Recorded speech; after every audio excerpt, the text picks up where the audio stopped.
welcome to another episode of First Chapter Fridays. Today's selection is The Girl Behind the Red Rope. It's by Ted Dekker and Rachelle Dekker. If you know Ted Dekker, he writes kind of Christian thrillers, and this is another one. It's about a group that they're hidden in the hills. Something horrible happened. It took out the whole world, people in the world, on the earth, and just their little church, their community survived, and they have to stay behind the red rope though. So, but they've seen new people. This is the first time they've ever seen people after 10 years of being hidden out. So, it's kind of a thriller, mystery, kind of dystopian book. So let's read the first chapter. Okay. It was hot that day in the hills of Tennessee. I remember because the H boards that made up the tiny church's floor creaked with every step, as if to say, I'm tired of all you meat sacks treading on me. Be still. But we couldn't be still, not on that day. I was only a child, 6 years old, but my memories of what happened on that Sunday are clear. Or maybe hearing the retelling over and over has crystallized a distorted version of them in my mind. Either way, I remember. It was late August in Clarksville, a small town along Route 254 in the hills west of Knoxville. I was seated on the third pew next to my mother, who cradled my newborn brother Lucas in her arms.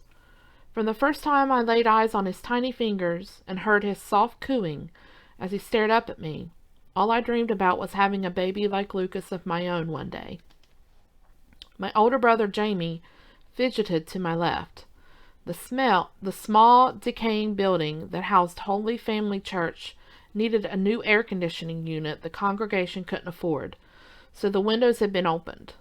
But without a morning breeze, the sanctuary felt like a sauna, slowly cooking the faithful as if extracting punishment for hidden sins, a helpful reminder of the hell to come for all who did not adhere to the dictates of a holy God. It was the 10th Sunday since the flock of Holy Family had received the prophecy of the destruction that would soon visit the earth. We all accepted the word given to Rose Pierce as truth. She was a devout woman who loved Jesus and his church, a dedicated servant of Christianity. We had repeated the prophecy until it was etched first in our brains, then on our hearts, which is why none of us could be still that Sunday. In 3 years' time, a great scourge would cleanse the earth. We were a small community of the purest faith, the bride of Christ, the elect, ever diligent to obey the teachings of righteousness from the Word, and always on guard against the sinful ways of the world. Only 72 in that day, the Holy Family was seen as radical and fringe to many in our small town. Fringe, a word I only understood because my mother had explained it to me and my brother after we'd overheard her arguing again with our father. Arguing because my dad didn't buy into all the fear-mongering, as he liked to call it. Billy Carter, a red-headed boy my age, called him faithless to my face, and it was clear the whole church thought the same. Half of me thought so too. Either way, my dad had stopped attending the services, so he wasn't there that hot August Sunday. If he had been, he would have become an instant believer in the prophecy Rose had delivered. Because in the space of 5 terrifying minutes, everything about all our lives was forever and irreversibly changed. Our shepherd, Harrison Pierce, husband to Rose, had prefaced his sermon with a few remarks that I don't recall before pausing and holding the congregation in silence, eyeing us each with care. Then, in a gentle but gripping voice, he repeated the prophecy. In 3 years' time, because the world has turned away from holiness, the world's sin will rise up against them in monstrous form and destroy the wicked. But those with true sight will be shown what is to come, and delivered from the great fury. The chosen remnant shall seek refuge away from the world and wait until the ground has been cleansed of sin. For then those with eyes to see and vigilant of faith will be spared from destruction and inherit the earth as the pure bride under the law of a holy God. So be it. So be it, we all repeated. Each one of us believed that we were those called to receive true sight, but none of us knew what that sight would show us.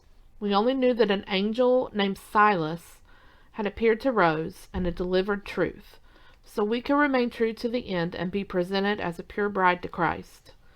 Having spoken the prophecy, Harrison glanced at his wife, dipped his head once, and took a deep breath. He nervously scanned the flock. Today, dearly beloved, is the day we have been waiting for. Today we will all be given eyes to see what is to come. I sensed Silas before I heard the door at the back of the small sanctuary softly closing. I knew it was him before I saw him. Every hair on my body stood on end. For a moment I couldn't breathe, much less turn to see. It was as if my soul knew who he was before my mind could catch up. I had expected an angel with wings and a choir, maybe because I was only 6 and naive, but when I finally turned with the rest, Silas was nothing like anything I had imagined. There, standing at the back of the room, stood a man dressed head to toe in white. Pants, suit jacket, shoes, all pristine white. His skin was tanned, tight across a chiseled jaw, red lips and warm smile, but it was the bright blue of his eyes that has always wandered into my dreams, beautiful and terrifying at once, intriguing and dangerous. For a moment I forgot he was an angel. Maybe he wasn't. No one really knew, not even Rose, because according to the Bible, even angels could show up as men and you wouldn't know the difference. No one moved. No one dared speak. All eyes were fixed on the man standing at the end of the center aisle. Rose was the first to kneel. I saw her from the corner of my eye, there on the end of the pew, sinking to the floor with head bowed in reverence. Her husband followed suit beside the podium, eyes wide, face white. Without further hesitation, the rest of us knelt, sliding off the pews to our knees. My heart was pounding. My eyes were fixed on the angel sent to save us. Then, without warning, my excitement shifted into something else. Fear. My brother Jamie must have felt the same, because he grabbed my hand trembling. I glanced at little Lucas, who slept soundly in my mother's tight embrace. Silas started forward, his slick shoes clicking across the creaking wood, all the way to the stage where Harrison knelt. He stepped up to the podium and turned to face us, eyes moving slowly across the pews.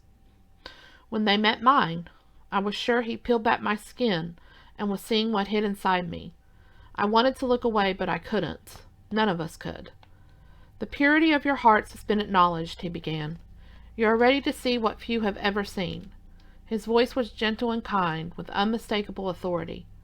Will the bride say yes to Jesus? Yes, Rose whispered from where she knelt. Then others and all, yes. Then you are ready, Silas replied. A long beat of silence held us on edge. In 3 years' time, because the world has turned away from holiness, the world's sin will rise up against them in monstrous form and destroy the wicked. The floor under our knees began to vibrate. The old wooden pews shook, knocking against the floorboards. I was aghast, terrified, but Silas continued without a concern in the world. Today you will be shown a foretaste of the destruction to come, so you might be delivered. Seeing what you see today, you will seek refuge away from the world and wait for that day of reckoning. When it comes, you will be spared in a safe haven as you wait for the world to be cleansed of sin. Dust fell from the ceiling onto my shoulder, and a back pew rattled loose enough to slap against the floor. A shutter to my left fell from its hinges. Hands were extended everywhere, searching for something sturdy, as the building felt like it was going to collapse. For then those with eyes to see and vigilant of faith will be spared from destruction and inherit the earth as the pure bride under the law of a holy God. With the last utterance of the prophecy, the shaking stopped, and, but for dust in the air, all was still again. My mother was breathing heavily beside me. Jamie's hand was clenching mine with enough force to leave a mark. Only little Lucas remained oblivious in his deep sleep. How, I have no idea. Now I give you eyes to see, Silas said. The sound of rushing wind filled the church. It surrounded us. Behind and in front, to the right and to the left. What the rest of the world couldn't see, we saw. And what we saw struck terror in our hearts. Screams ripped through the chapel, cries for protection, weeping from some, all in the blink of an eye, as what couldn't possibly be real closed in around us. My bones rattled and my skin went numb. No one could experience what visited us that day and remain the same. Through all the chaos, Silas's words whispered through my mind. Now I give you eyes to see. And so we saw. Okay, if you want to find out what happens in the rest of the story, you can check out copies from the library. You can place holds at briggslibrary.com.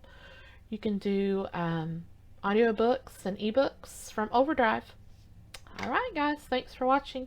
I'll see you all next time.